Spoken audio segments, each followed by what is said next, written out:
Bismillahirrahmanirrahim. Assalamualaikum warahmatullahi wabarakatuh. Innal hamdalillah nahmaduhu wa nasta'inuhu wa nastaghfiruh wa na'udzu billahi min syururi anfusina wa sayyiati a'malina. Rasuluh qala Allahu ta'ala fil Qur'an a'udzu billahi minasyaitonir rajim ya ayyuhalladzina amanu taqullaha haqqa tuqatih wa la tamutunna illa wa antum muslimun. Wa qala ta'ala ya ayyuhalladzina amanu taqullaha wa qulu qawlan sadida yuslih lakum a'malakum wa yaghfir lakum dzunubakum wa may yuti'illaha wa rasulahu faqad faza fawzan 'azima. Amma ba'd. Kaum muslimin dan muslimah, jamaah salat subuh yang mudah-mudahan senantiasa dirahmati oleh Allah di dunia hingga di akhirat. Alhamdulillah alladzi bi ni'matihi tatimmus sholihat. Segala puji bagi Allah yang dengan nikmatnya niat-niat solih hamba dapat terlaksana. Kita bersyukur kepada Allah, di subuh hari ini Allah masih memberikan kemudahan, kesempatan kepada kita untuk dapat menghadiri sholat subuh secara berjamaah, dilanjutkan dengan mengkaji ayat-ayat Allah Jalla Jalaluh, yang insya Allah pada subuh hari ini kita akan melanjutkan mengkaji tafsir surah Al-Ahzab ayat yang ke-7. Maka hendaknya kita bersyukur kepada Allah atas nikmat yang luar biasa ini, yaitu nikmat dimudahkannya kita menghadiri taman-taman surga. Rasulullah sallallahu alaihi wasallam bersabda, "Idza marartum bi riyadil jannah farta'u." Apabila kalian melewati taman-taman surga, maka singgahlah di dalamnya. Taman yang di dalamnya diturunkan rahmat, diturunkan sakinah, ketenangan, diturunkan mutmainnah, kedamaian, dan juga diturunkan di dalamnya kebahagiaan, serta didoakan oleh para malaikat dan disebut-sebut orang yang hadir di dalamnya di hadapan makhluk yang terbaik, yaitu para malaikat di langit. Mudah-mudahan kehadiran kita ini menjadi saksi kelak di hadapan Allah Jalla Jalaluh. Dan tak lupa kita hendaknya senantiasa bermohon, berdoa, bermunajat yang terbaik untuk diri kita, untuk keluarga kita, dan juga untuk saudara kita kaum muslimin, khususnya saudara kita yang saat ini sedang terzalimi di Filistin. Semoga Allah memberikan pertolongannya, meneguhkan kesabaran mereka, dan menjadikan orang-orang yang terzalimi tersebut bagian dari ahli surga. Amin ya rabbal alamin. Allahumma inna nas'aluka ilman nafi'an wa rizqan thayyiban wa amalan mutaqabbalan. Allahumma anfa'na bima 'allamtana wa 'allimna ma yanfa'una wa zidna ilman. Allahumma arinal haqqa haqqan warzuqna ittiba'ah wa arinal batila batila warzuqna ijtinabah. Allahumma tawaffana 'alal islam was sunnah. Allahumma rzuqna husnal khitam. Allahumma rzuqna al istiqamah. Allahumma ansur ikhwanana al-muslimin fi Filistin wa fi kulli makan waz zaman. Salawat dan salam semoga senantiasa tercurahkan kepada baginda Nabi sallallahu alaihi wasallam, kepada keluarga, para sahabat, para tabi'in dan tabi'ut tabi'in, serta seluruh kaum muslimin yang istiqamah mengikuti sunnahnya dengan baik hingga akhir zaman. Allahumma salli wa sallim ala nabiyyina Muhammad wa ala alihi wa ashabihi wa man tabi'ahum bi ihsanin ila yaumiddin. Para bapak lan ibu tuwin sederek rahimani wa rahimakumullah. Kaifa halukum? Bagaimana kabar jamaah sekalian? Sehat sedaya nggih? Alhamdulillah. Kaum muslimin rahimani wa rahimakumullah. Ayat yang ke-6 kemarin yang kita bahas itu menjelaskan kepada kita tentang keutamaan Rasulullah sallallahu alaihi wasallam beserta keluarga beliau. Rasulullah sallallahu alaihi wasallam itu hendaknya diutamakan daripada diri kita, keluarga kita, dari semuanya dalam masalah ketaatan, dalam masalah kecintaan. Sehingga kita wajib menjadi orang terdepan yang membela kehormatan Rasul sallallahu alaihi wasallam dan juga kehormatan keluarganya apabila kehormatan itu dinodai. Dan sebagai bentuk cinta kita kepada Nabi sallallahu alaihi wasallam dengan bersungguh-sungguh mengamalkan apa yang telah Nabi wariskan kepada kita berupa sunnah as-sahihah, kemudian berusaha untuk mendakwahkannya. Syukur kalau bisa kita menambah pengetahuan atau hafalan tentang sunnah tersebut. Kemudian di antara bentuk cinta kita kepada Nabi adalah kita memperbanyak bersolawat kepada beliau, terutama di hari Jumat. Dan setiap saat kita hendaknya bersolawat kepada Nabi sallallahu alaihi wasallam, wabil khusus ketika disebut nama Nabi sallallahu alaihi wasallam. Begitu juga bentuk cinta kita kepada Nabi dengan membela keluarga beserta sahabat radhiyallahu anhum ajma'in. Mencintai para keluarga dan juga sahabat Nabi sallallahu alaihi wasallam tentunya dengan cinta yang pada porsinya, tidak ghulu atau berlebihan. Walaupun mereka itu ada ikatan nasab dengan Nabi, namun jika kelakuan atau amalan mereka atau akidah mereka tidak sesuai dengan nenek moyang mereka, leluhur mereka itu Kanjeng Nabi sallallahu alaihi wasallam, kita nggak boleh mencintai dengan berlebihan. Kita ingatkan mereka, kita dakwai mereka. Karena juga ada terjadi di Timur Tengah itu, ada salah seorang yang nasabnya itu kepada Nabi, namun sampai sekarang menjadi misionaris. Ada yang seperti itu. Jadi hubungan nasab itu tidak bisa memberikan jaminan keselamatan atas diri orang tersebut. Misalnya jenengan nasabnya itu nyambung ke Sunan Gunung Jati misalnya.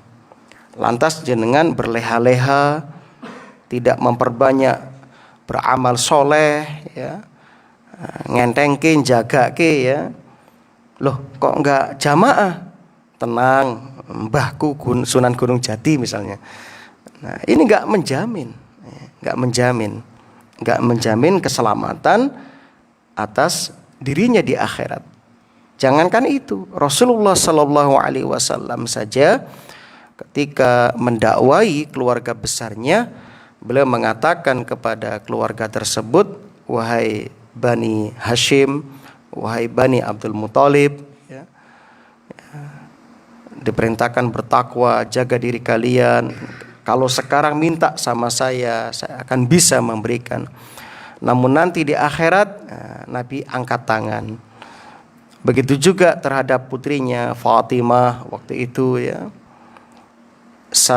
Mintalah kepada ayah, minta kepada ayah apapun yang kau minta, namun di akhirat ayah tidak bisa berbuat apa-apa. Nah, maka kaum muslimin itu di antara bukti cinta kepada Nabi sallallahu alaihi wasallam. Berikutnya tentang kemuliaan istri-istri Nabi, garwanipun Kanjeng Nabi sallallahu alaihi wasallam. Di mana Allah Subhanahu wa taala berfirman, a'udzubillahi minasyaitonir rajim.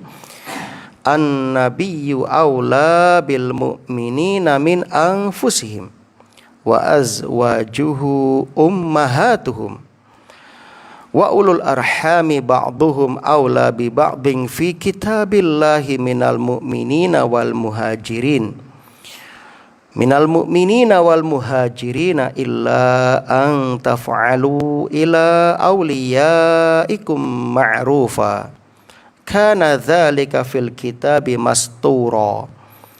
An-nabiyyu, nabi itu aula, ya, hendaknya lebih utama bil mukminin, daripada orang-orang yang beriman.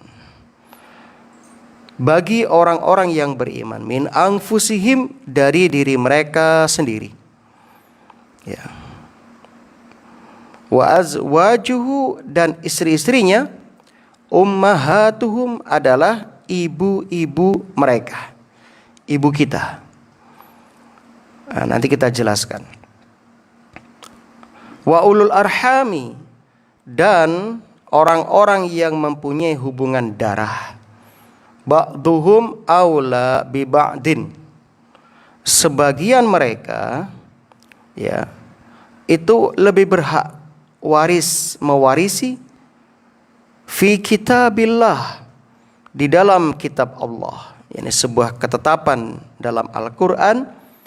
Minal mu'minina wal muhajirin, daripada orang-orang mukmin dan orang-orang muhajirin. Orang muhajirin, orang yang hijrah, berpindah dari waktu itu ya, dari kota Mekah menuju ke Yasrib atau Madinah.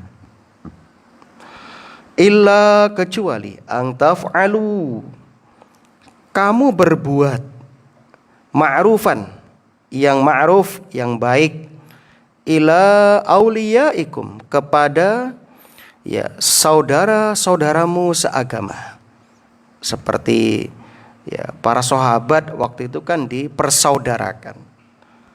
Sahabat dari kalangan muhajirin dipersaudarakan dengan sahabat dari kalangan Ansor, penduduk asli kota Madinah yang beriman. Kana dzalika, yang demikian itu, yakni yang disebutkan di awal, mengutamakan Nabi atas diri sendiri. Istri-istri Nabi adalah ibu-ibu bagi orang beriman, ya, dan seterusnya. Ya. Fi dzalika kana dzalika fil kitabi mastura. Itu semua adalah sebuah ketetapan yang telah tertulis di dalam kitab Allah. Nah, sekarang kita sudah menjelaskan pada pertemuan yang lalu bahwasannya istri Nabi itu adalah ya ibu bagi kita. Namun di sini tidak lantas berlaku kemahroman. Kemahroman enggak berlaku. Ya. Berarti kalau ibu kita boleh dong ya melihat ya wajahnya dari dekat misalnya atau menyentuhnya. Enggak berlaku kemahroman seperti itu. Ya dimaksud dengan wa azwajuhu ummahatuhum, dijelaskan oleh para ulama kita, di antaranya Ibnu Katsir. Beliau mengatakan fil hurmah, mereka adalah ibu-ibu orang beriman dalam ya fil hurmah, dalam kemahromannya, wal ihtiram, dalam kemuliaannya, wal ikram, wat taukir, wal i'zam. Ya. Jadi dalam masalah kemahroman, kemuliaan, ya, pengagungan, walakin la tajuzul khulwa bihinna. Tetapi tidak boleh berkhulwah, berduaan dengan mereka. Wala yang tasyirut tahrim ila banatihin, dan perlakuan ini tidak menyebar atau tidak meluas sampai kepada anak-anak mereka. Ya. Jadi tidak dihukumi putri beliau, putri dari ibu-ibu Nabi, ibu kita ini juga mahram kita, enggak begitu. Wa akhawatin, begitu juga tidak berlaku kepada saudari-saudari mereka. Bil ijma', secara kesepakatan, ya, secara ijma'. Nah, jadi kaum muslimah dan muslimin yang berbahagia, jadi diharamkan bagi orang-orang beriman itu menikah dengan bekas istri-istri Nabi sallallahu alaihi wasallam. Tidak boleh. Ya, begitu juga berduaan dengan mereka.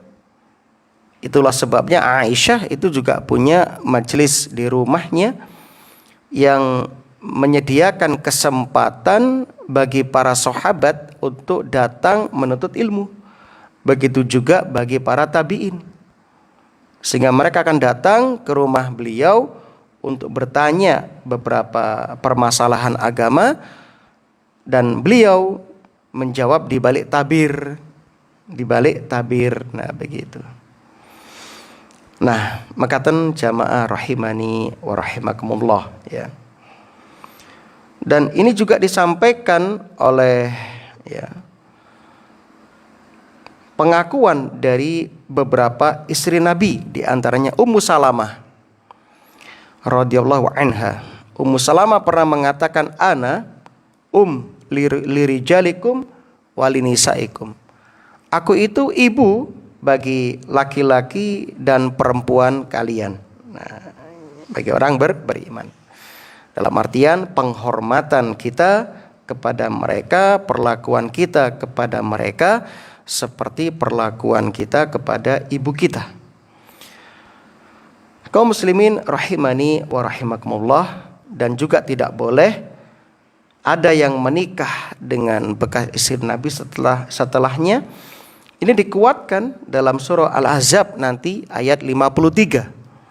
Allah berfirman, "Wa ma kana lakum", ya, dan tidak boleh bagi kalian antu'dzu Rasulullah, menyakiti Rasulullah sallallahu alaihi wasallam, wala an tankihu azwajahu min ba'dihi abadan, dan tidak boleh menikahi istri-istri Nabi setelahnya selamanya.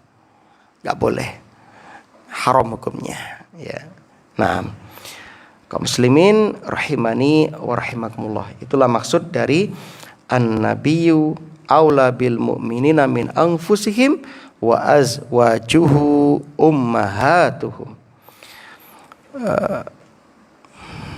Sehingga mereka para istri Nabi itu wajib berhijab ketika berhadapan dengan kaum muslimin, ya, wajib menutup wajah mereka, sebagaimana disebutkan dalam hadis yang sahih riwayat Muslim nomor 2770. Ummul Mukminin Ibunda Aisyah radhiyallahu anha pernah menutup wajahnya ketika Sofwan bin Al-Mu'attal As-Sulami mendapati beliau tertinggal di belakang pasukan kaum muslimin. Seperti dalam hadis yang panjang tentang kisah fitnah keji yang menimpa keluarga suci Rasulullah sallallahu alaihi wasallam. Fara'a sawada insanin naim. Waktu itu Sofwan bin Al-Mu'attal melihat ada seseorang yang masih tertidur, ya, masih tertidur. Fa'atani fa'arafani hina ra'ani. Maka dia mendatangiku dan dia telah mengenaliku karena dia telah melihatku sebelum diwajibkan memakai hijab atasku. Nah, jadi sebelum turun ayat hijab, istri Nabi itu dikenali oleh para sahabat, wajah mereka, fisik mereka. Kemudian waqad kana yarani qabla ayyudrabal hijab alayya fastaiqattu bistirja'ihi. Lantas dia pun lantas fastaiqattu, aku terbangun bistirja'ihi, dan kaget sambil mengucapkan istirja. Jadi waktu Aisyah ketiduran, ketinggalan rombongan ya. Pasukan Nabi sudah berangkat meninggalkan lokasi, beliau masih tidur, enggak ada yang tahu. Termasuk Rasul. Dikira sudah masuk onta yang ada sekedupnya itu. Nabi enggak ngecek ya. Nabi enggak ngecek, dan kebetulan Sofwan bin Al-Mu'attal ini bertugas menyisir bagian terbelakang pasukan.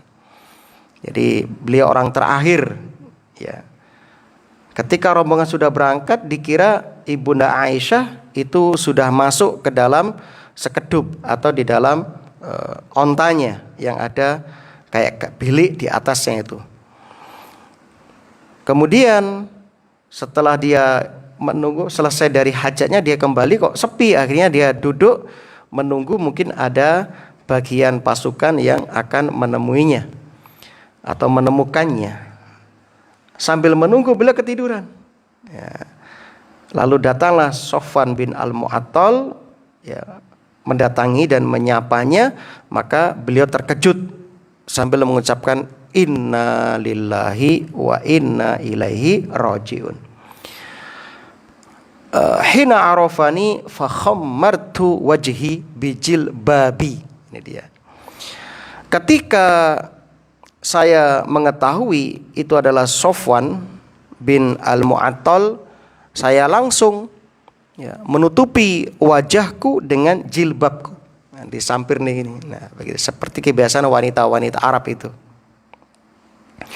Wallahi ma yukallimuni kalimatan, demi Allah dia tidak berbicara sepatah kata pun. Masya Allah, ngomong aja enggak. Wala sami'tu minhu kalimatan ghaira istirja'ihi. Ya. Dan saya sama sekali tidak mendengar satu patah kata pun kecuali kata istirja'nya. Ya, yaitu kata istirja'nya dari Sofwan tadi. Nah, hatta anakha rahilatahu fawati'a ala yadiha farakibtuha. Hingga akhirnya ia merundukkan ontanya dan saya pun menaikinya. Jadi ontanya disuruh merunduk supaya Ibunda Aisyah bisa naik. Kemudian lalu pergi, nggak ngomong, lalu pergi sambil menjalankan tugasnya menyelisik mungkin ada barang-barang yang tertinggal di belakang. Nah, begitu aja. Namun apa yang terjadi heboh ketika melihat Sofwan membawa onta dan ada seorang gadis di atasnya, ternyata Ibunda Aisyah. Orang munafik lantas menjadikan momen ini untuk menghancurkan kehormatan kemuliaan Nabi, dengan harapan rumah tangga Nabi ya hancur. Dituduhlah Aisyah selingkuh dengan Sofwan bin Al-Mu'attal. Nah, begitu kaum muslimin yang berbahagia. Sehingga disimpulkan dari ayat ini, jika istri-istri Nabi sallallahu alaihi wasallam adalah ummul mukminin, maka Nabi adalah abul mukminin, ya, bapaknya kaum mukminin. Dan ya, kaum muslimin yang berbahagia ini dikuatkan dengan dalil qiraah Ubay bin Ka'ab. Jadi ada bacaan yang lain dalam ayat ini. Kalau di sini dikatakan wa azwajuhu ummahatuhum, waqaf berhenti. Tapi di bacaan yang lain wa azwajuhu ummahatuhum wa huwa abulahum. Ya. Dan istri-istri Nabi itu ibu-ibu mereka, sedangkan Nabi adalah bapak mereka. Nah, Ini di antara pendapat para ulama ya, yang menyebutkan penjelasan dari ayat ini. Padahal ya memang banyak dalil menyebutkan itu, bahwasanya Nabi itu dikatakan bapak, Nabi Ibrahim itu bapak dari nabi-nabi yang lain. Nah, misalnya Rasul pernah mengatakan dalam surat Al-Hajj, ya, Allah berfirman menjelaskan tentang perintah Nabi waktu itu agar mengikuti sunnah nabi-nabi sebelumnya. Ikutilah millata abikum Ibrahim. Ikutilah agama nenek moyang kalian, bapak kalian Ibrahim. Begitu juga tentang Nabi Lut alaihissalam, ketika memerintahkan kaumnya yang waktu itu kaumnya itu suka kepada sesama laki-laki, ya, maka beliau mengatakan, qala ya qaumi, wahai kaumku, haula'i banati, ini loh putri-putriku, hunna harulakum, mereka lebih suci bagi kalian. Fattaqullah, bertakwalah kalian kepada Allah. Wala tukhzuni fi dhaifi, kamu jangan membikin aku sedih di hadapan tamu-tamuku ini. Alaisa minkum rajulur rasyid, bukankah ya, di antara kalian, tidak adakah di antara kalian laki-laki yang cerdas? Tidak adakah di antara kalian laki-laki yang mau berfikir? Nah, di sini perhatikan Nabi Lut mengatakan, ya, putri-putriku, wahai kaumku, ini putri-putriku, ya, dan seterusnya. Nah, kemudian dalam hadis, innama ana lakum mislul walid, ya, hadis ini diriwayatkan oleh Nasai dengan sanad yang hasan. Rasul mengatakan, innama ana lakum mislul walid, sesungguhnya kedudukanku dengan kalian seperti kedudukan seorang ayah. Nah, seorang ayahnya. Nah, begitu. Lantas bagaimana dengan ayat Al-Ahzab 40, wa ma kana Muhammadun aba ahadim mir rijalikum, Muhammad itu bukanlah bapak dari seseorang di antara kalian, walakin Rasulullah, tetapi dia adalah utusan Allah, wa khataman nabiyyin, dan penutup para nabi. Di sini Nabi menafikan kebapaan bagi orang-orang beriman. Kaum muslimin yang berbahagia, yang dinafikan dalam ayat ini, maka Muhammadun aba ahadim mir rijalikum, yang dinafikan dalam ayat ini adalah bapak secara nasab, ya. Karena ini berkaitan tentang pembatalan tradisi jahiliyah yang menasabkan anak angkat kepada ayah angkat, ya, itu Zaid waktu itu, Zaid bin Muhammad, padahal harusnya Zaid bin Harisah. Maka turun ayat ini membatalkan hal itu dengan mengatakan, maka Muhammadun aba ahadim mir rijalikum, bapak di sini adalah bapak nasab. Nah, begitu. Jadi Nabi itu bukan bapak secara nasab bagi salah seorang di antara kaum mukminin. Nah, sehingga ayat ini tidak bertentangan. Wallahu a'lam bishawab. Itulah di antara maksud dari, ya, wa azwajuhu ummahatuhum. Berikutnya, wa ulul arhami ba'duhum aula bi ba'din fi kitab, ya. Dan orang-orang yang mempunyai hubungan darah satu sama lain lebih berhak mewarisi di dalam kitab Allah, ya. Minal mu'minin, daripada orang-orang yang beriman, wal muhajirin, dan orang-orang yang berhijrah, illa kecuali ang taf'alu ila auliyaikum ma'rufah. Kita bahas dulu di sini ayatnya. Allah di sini berfirman menggunakan minal mu'minin. Min disebutkan di sini ada dua tujuan atau dua pemahaman kata ulama. Yang pertama, min didatangkan untuk menjelaskan afdoliyah, untuk menjelaskan keutamaan.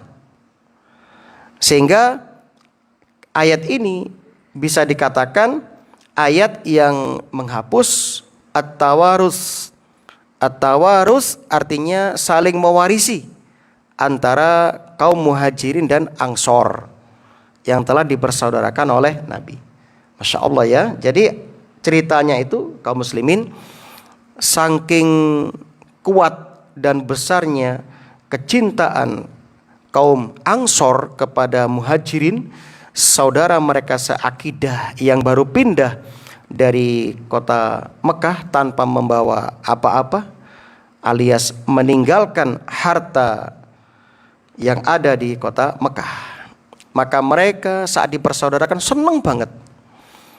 Ya, seperti misalnya Abdurrahman bin Auf dipersaudarakan dengan Sa'ad bin Rabi'. Ya. Saking senangnya di awal-awal dipersaudarakan, wahai saudaraku Abdurrahman bin Auf, kamu silahkan pilih, aku punya 2 istri, kamu pilih mana yang kamu sukai, tak ceraikan. Nah, sampai begitu, saking senangnya. Kemudian aku punya kebun, tak bagi 2. Nah, sampai seperti itu, saking senangnya. Dan nanti kalau aku wafat duluan, hartaku tak wariskan kepadamu. Nah, Masya Allah, kuat sekali ikatan keimanan para sahabat.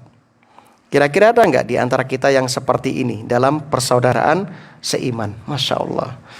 Saudaraku, ini ada saya punya sawah, kita bagi 2. Wah, sulit, berat.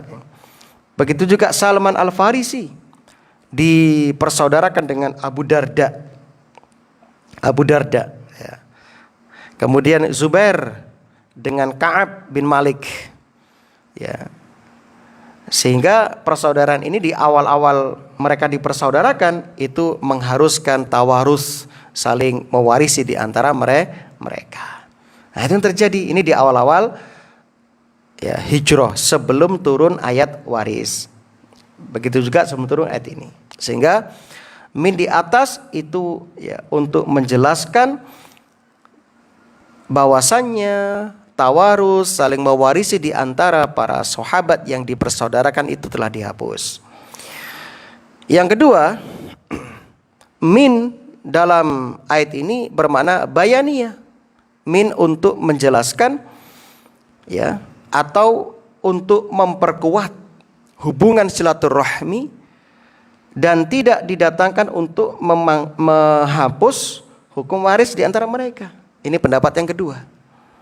Sehingga kalau menggunakan pendapat yang kedua, bahwa saya min sebagai penjelas dan penegasan, maka bermakna wa ulul arham minal mu'minin wal muhajirin ba'duhum aula bi ba'din fi kitabillah.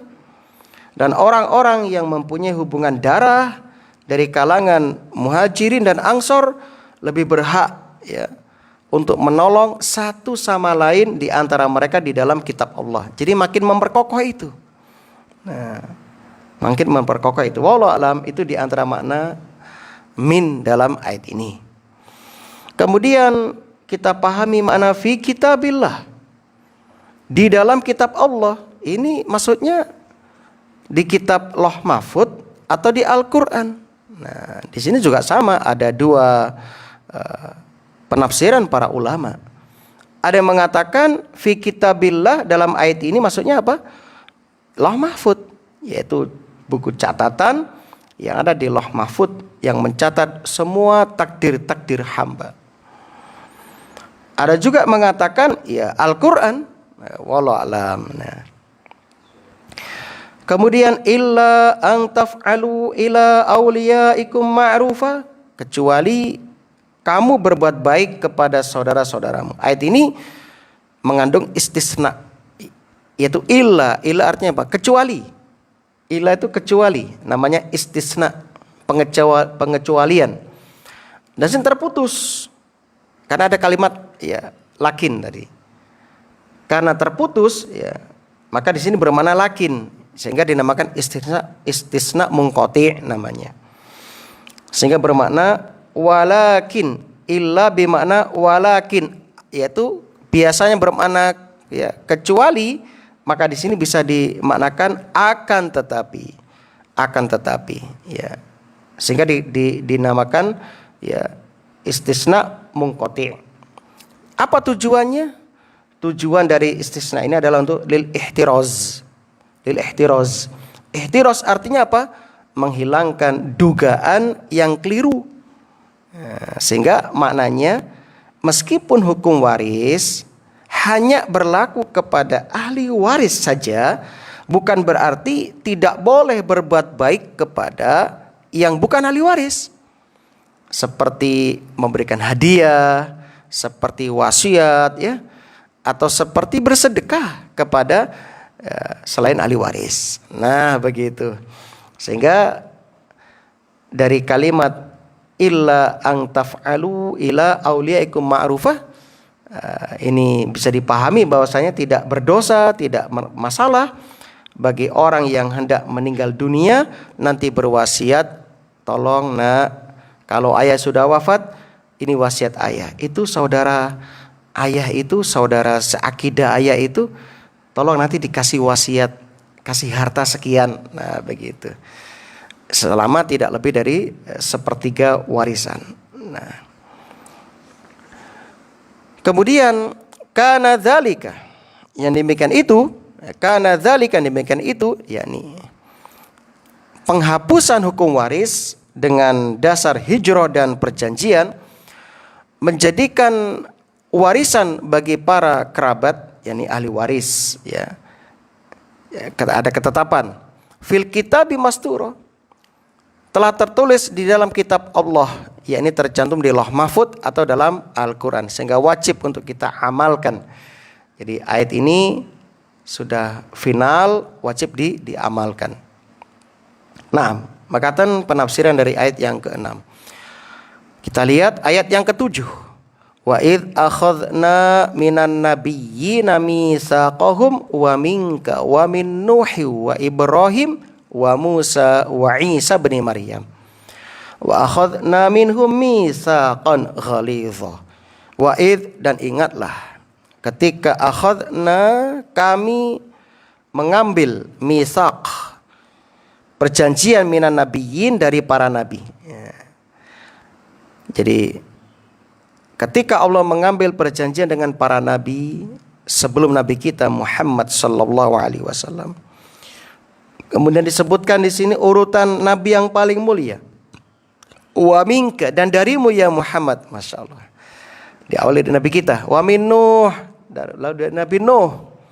Wa Ibrahim, nabi Ibrahim. Wa Musa, nabi Musa. Wa Isa bin Maryam, dan nabi Isa bin Maryam. Jadi pengurutan ini jelas kata para ulama untuk tasyrif, untuk pengagungan, pemuliaan terhadap posisi Nabi kita Muhammad sallallahu alaihi wasallam. Ya. Di mana disebutkan di sini urutan tersebut, sekali lagi bukan untuk mendeskripsikan salah satunya, tidak, tapi untuk menegaskan tentang pemuliaan Allah terhadap kedudukan Nabi sebagai Nabi akhir zaman. Dan uniknya ayat ini disebutkan setelah Nabi penutup, lalu Rasul pembuka atau Rasul pertama, yaitu Nabi Nuh. Sebagaimana kita tahu bahwa Nabi Nuh itu Rasul yang pertama dan bapak manusia yang kedua. Sebab setelah peristiwa banjir bah itu, umat manusia habis kecuali apa yang ada dari keturunan Nabi Nuh yang ikut di perahu tersebut. Sehingga dikatakan Nabi Nuh adalah Abul Bashar Tsani, bapak manusia kedua, dan juga dikatakan Rasul yang pertama. Kemudian disebutkan urutan setelahnya Nuh, Ibrahim, Musa, dan Isa. Kok tidak nabi-nabi yang lain?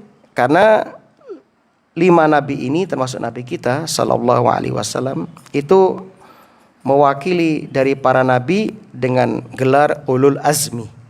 Nabi ulul azmi. Naam. Begitu. Kaum muslimin rahimani wa rahimakumullah, ya. Kemudian ternyata Allah sudah melakukan sunnah yang sama terhadap para nabi terdahulu, ya, dan juga kepada nabi kita Muhammad sallallahu alaihi wasallam. Apa itu? Mengambil janji. Mengambil janji. Janji apa itu? Nah, disebutkan di surat yang lain. Yaitu disebutkan di antaranya ya di surat ini dan juga di surah yang lain. Allah berfirman, wa akhadna minhum mitsaqan ghalidha, dan kami telah mengambil dari mereka perjanjian yang kuat, ya. Kemudian disebutkan dalam ayat yang lain, liyas alas shadiqina an sidqihim, supaya orang-orang yang jujur itu ya menguatkan kejujuran mereka, ya. Jadi janji itu diantaranya untuk menguatkan kedudukan nabi-nabi yang diutus di masanya, ya. Sebab Allah itu lebih tahu kepada siapa risalah diberikan, ya. Dan nanti di hari kiamat Allah akan menagih janji-janji itu, ya. Yaitu Allah akan menagih janji itu dari kiamat tentang pembenaran mereka terhadap para nabi dan rasul. Apakah kita mengimani Nabi Adam, Nabi Hud, Nabi Idris, ya, Nabi Nuh, Nabi Soleh dan semuanya, ataukah tidak? Ya, apakah kita membenarkan mereka, dakwah-dakwah mereka, ataukah tidak? Ya, sebab umat Nasrani yang menyimpang, mereka tidak membenarkan itu. Mereka tidak membenarkan kenabian ya, di luar nabi mereka, seperti Nabi Musa misalnya. Namun mereka membenarkan nabi yang lain kayak Ibrahim misalnya. Nah, ini kan memperlakukan ya, para nabi dengan tidak yang semestinya. Seperti Yahudi, mereka tidak mengimani Nabi Isa, karena mereka meyakini Nabi Isa itu nabi hasil zina dan seterusnya. Makanya mereka orang terdepan yang memerangi Nasrani di masa itu. Nah, adapun kita telah diambil perjanjian untuk membenarkan seluruh nabi dan rasul. Ya. Kita beriman kepada mereka. Amanna, kami beriman kepada mereka. Ya, tidak boleh membeda-bedakan mereka. Nah, kaum muslimin rahimani wa rahimakumullah. Kemudian di sini harusnya kan ayatnya begini bunyinya, harusnya. Wa id akhadna minan nabiyyina mitsaqan wa minka wa min Nuh wa Ibrahim wa Musa wa Isa bin Maryam, ya. Wa Isa bin Maryam. Kemudian harusnya kan disebutkan di sini kalimat domir di sini, namun nggak disebutkan domir, ya. Tapi disebutkan langsung seperti dalam ayat liyas alas shadiqina an sidqihim. Harusnya kan ya di sini sebutkan hum, ya. Tetapi disebutkan apa? Liyas alas shadiqina an sidqihim, agar supaya dia menyatakan kepada orang-orang yang benar tentang kebenaran mereka, dan dia menyediakan wa a'adda lil kafirina adzaban alimah. Sebenarnya harusnya begini kalimatnya, ya. Shodiqin itu harus bermakna hum, cukup menggunakan dhamir hum. Namun kenapa di sini disebutkan shodiqin, tidak dikatakan hum, untuk menegaskan bahwasanya barang siapa yang tidak membenarkan kenabian para nabi, hakikatnya mereka telah menyakiti para nabi. Ya. Maka disebutkan bukan hum kata ganti mereka. Sebenarnya cukup liyas alahum an sidqihim. Begitu. Namun ternyata disebutkan sodikin, liyas ala sodikin. Disebutkannya kalimat sodikin, ya, bahwasannya orang yang menyakiti para nabi, tidak membenarkan para nabi itu telah menyakiti para nabi. Nah, begitu. Sebagaimana mereka yang tidak membenarkan nabi-nabi yang lain, mereka telah menyakiti nabi-nabi yang lain. Tidak meyakini Nabi Isa berarti menyakiti seluruh nabi. Tidak membenarkan Nabi Ibrahim berarti menyakiti atau mendustakan seluruh nabi. Nah, itu maksudnya. Wallahu a'lam bishawab. Maka di sini wajib bagi kita untuk mengikuti para nabi dan rasul, dalam artian kita mengimani mereka, mencintai mereka, bukan mengikuti semua syariat mereka. Ya, sebab syariat mereka tidak harus diamalkan di zaman kita kecuali ada rekom dari Nabi SAW. Contoh misalnya syariat Nabi Adam yang membolehkan menikah dengan saudara kandung. Ini nggak boleh untuk umat kita, umat Nabi Muhammad SAW, generasi kita. Seperti syariat Nabi Musa, sholatnya cuma 2 kali dalam sehari. Itu nggak boleh kita amalkan.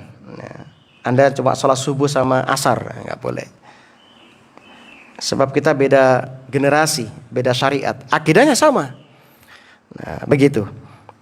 Seperti syariat Nabi Musa, ya, kalau melakukan dosa bunuh diri, ya. Itu kan syariat Nabi Musa. Adapun kita nggak boleh. Kita punya syariat sendiri. Cukup dengan istighfar, bertaubat kepada Allah dengan sungguh-sungguh, dengan taubatan nasuha. Kalau perlu minta maaf, ya minta maaf, ya, kepada yang bersangkutan. Nah, begitu. Namun ternyata kebiasaan umat Nabi Musa alaihissalam ini diikuti oleh sebagian agama, ya, agama kesyirikan seperti agama di Jepang. Ya, Jepang itu punya keyakinan ini. Ya, kalau melakukan pengkhianatan, dosa besar itu langsung bunuh diri. Apa namanya itu? Saya lupa itu. Nah, begitu kaum muslimin yang berbahagia. Adapun syariat Nabi terdahulu, kalau Nabi kita merekom, memberikan tazkiyah, memberikan izin, seperti syariat Nabi Ibrahim, yaitu apa? Haji, umroh. Nah, kita boleh. Syariat Nabi Ibrahim korban, nah, kita boleh. Syariat Nabi Ibrahim sunat atau khitan. Sebab Nabi Ibrahim itu orang pertama yang berkhitan. Waktu itu beliau berumur 80 tahun. Berkhitan menggunakan pecok atau kudung, ya. Dan belum ada anestesa, ya. Nah, belum ada obat apa itu, patiroso. Saya bayangkan, Pak, ya, umur 80 tahun sunat, nah, begitu. Pakai pecok lagi, ya, saya bayangkan. Nah, alhamdulillah khitan ini disyariatkan sebab mengikuti sunnah Nabi Ibrahim alaihissalam. Nah, ada pun yang lain nggak boleh. Nabi Sulaiman syariatnya diantaranya boleh menikah 100 istri. Nabi Sulaiman, Nabi Daud itu sama syariatnya karena bapak dan ayah, bapak dan anak, ya. Nah, kalau kita nggak boleh, kita dibatasi 4, ya. Itu pun syaratnya berat, ya, begitu. Nah, itulah yang diistilahkan asyar'u man qablana, syariat Nabi sebelum Nabi kita Muhammad sallallahu alaihi wasallam. Nah, kaum muslimin rahimani wa rahimakumullah, ya. Allah juga pernah berfirman kepada kita dalam surat Al-A'raf, "Falanas'alannal ladzina ursila ilaihim wa lanas'alannal mursalin." Ya. Jadi maka pasti akan kami tanyakan kepada umat yang telah mendapat seruan dari Rasul-Rasul, dan kami akan tanyai pula para Rasul. Masya Allah, ya, jadi Nabi itu kan ditanya tentang Nabi terdahulu. Ya Muhammad, bagaimana persaksian kamu tentang Nabi ini, Nabi-Nabi ini. Begitu juga kaumnya. Maka Nabi Nuh nanti ketika ditanya di hari kiamat, Nuh, kamu sudah menyampaikan dakwah belum? Sudah ya Allah, 150 tahun sebagaimana kamu ketahui. Nah, maka Allah pun bertanya kepada kaumnya, hei kaumnya Nabi Nuh di akhirat ya. Betul, nabimu ini sudah berdakwah sama kamu. Nabi Nuh menyampaikan begini-begini. Kata umatnya, belum. Masya Allah. 150 tahun beliau berdakwah ditolak oleh kaumnya. Dan ketika di hari kiamat masih sama pengeyalannya. Mereka bilang, belum ya Allah, Nuh belum menyampaikan sama kami. Masya Allah. Nuh ini umat enggak menyatakan mengingkari. Mana saksimu? Ya Allah, saksi kami adalah Rasulullah Muhammad dan pengikutnya. Itu kita, orang-orang beriman. Masya Allah, jadi kita nanti jadi saksi Pak. Jadi nabi-nabi itu kasihan Pak. Nabi Nuh dakwah sekian lama ditolak oleh kaumnya. Bahkan di hari kiamat pun diingkari. Nabi Ibrahim juga sama. Ibrahim, di hadis yang sahih ya, kamu sudah menyiapkan dakwah? Sudah ya Allah, sebagaimana kamu ketahui. Hei kaumnya Ibrahim, ini nabimu sudah menyampaikan belum? Belum. Ditolak. Ibrahim, ini kaummu lo nggak mengakui. Mana saksimu? Ada. Muhammad dan umatnya. Masya Allah.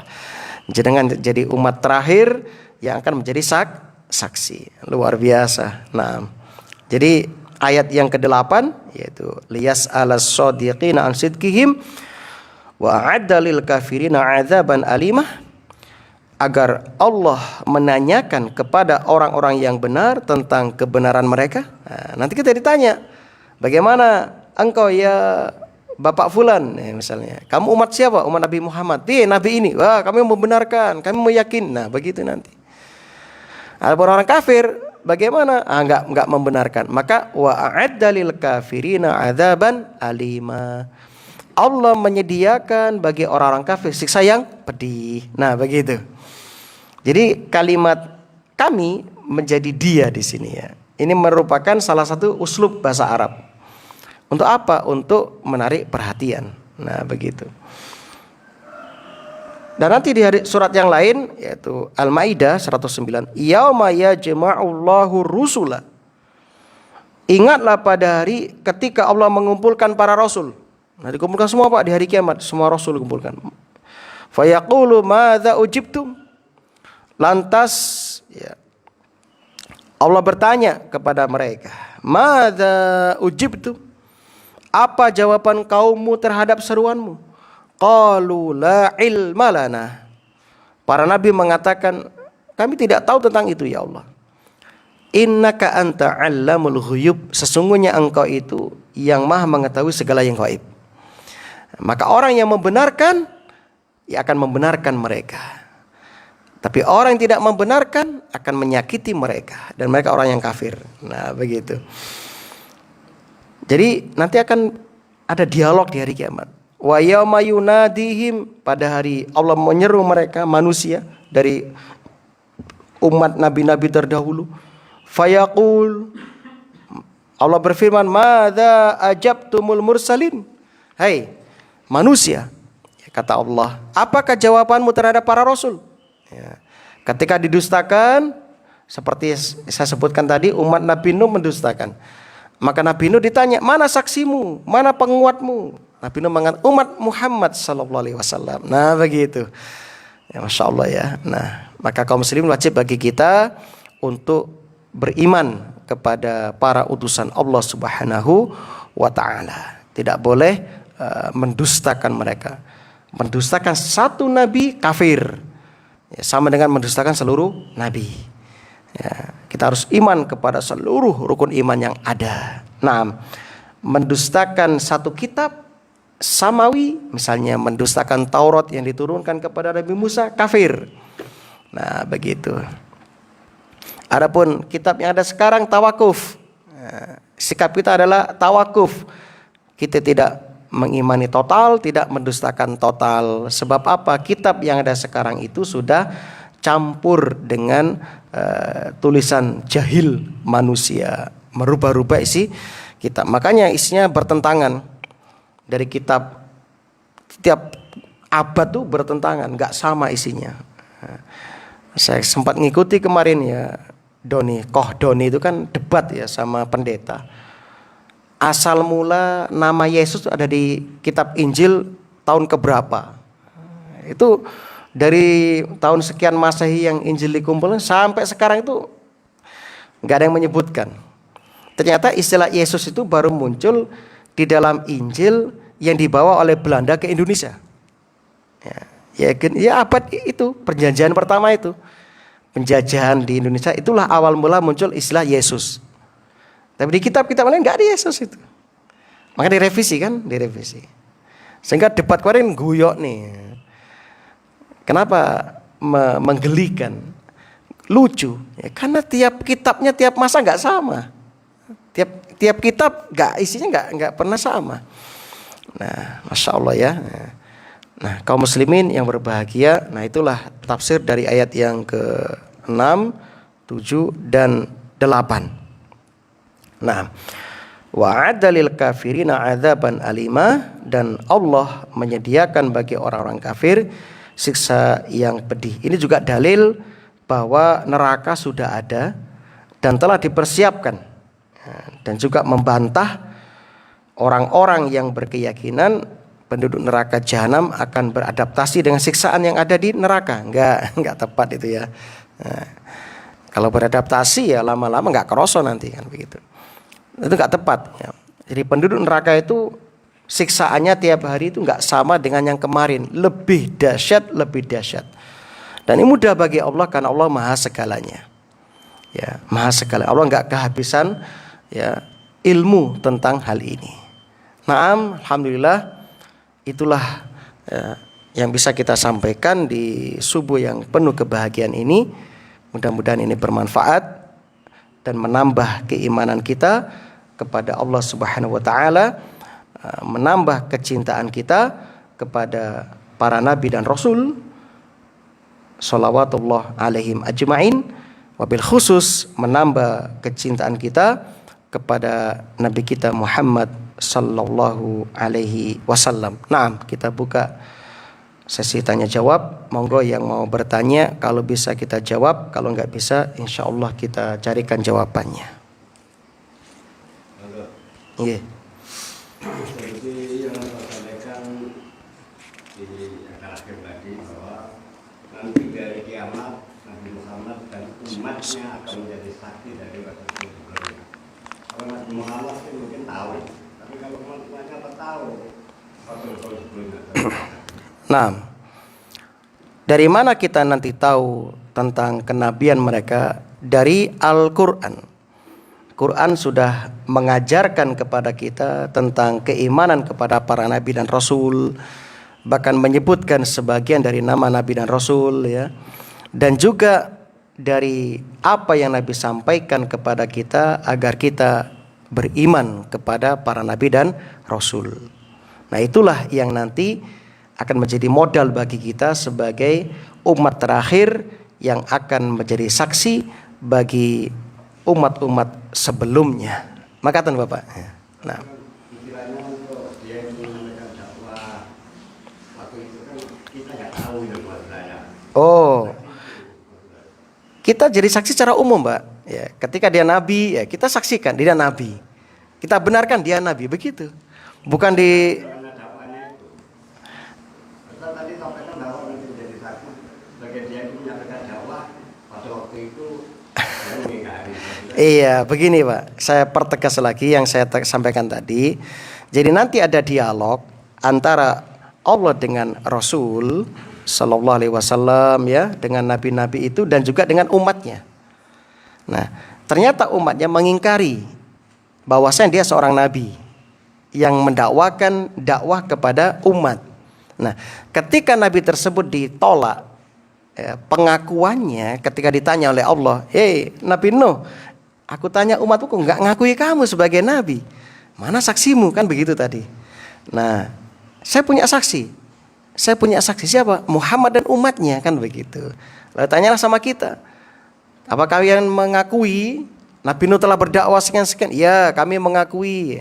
Nah, seperti itu. Kami mengimani seperti itu. Maksudnya begitu, Pak. Nah, ya, enggak detail mulai dari per jamnya enggak ya, tapi persen secara umum bahwasanya Nabi Nuh adalah nabi dan rasul yang mendakwakan risalah kepada umat. Kita mengimani, mengakui, dan kita akan mempersaksikan itu di hari kiamat. Begitu maksudnya.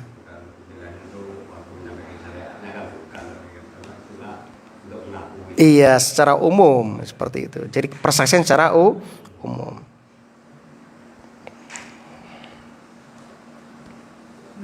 Nggih.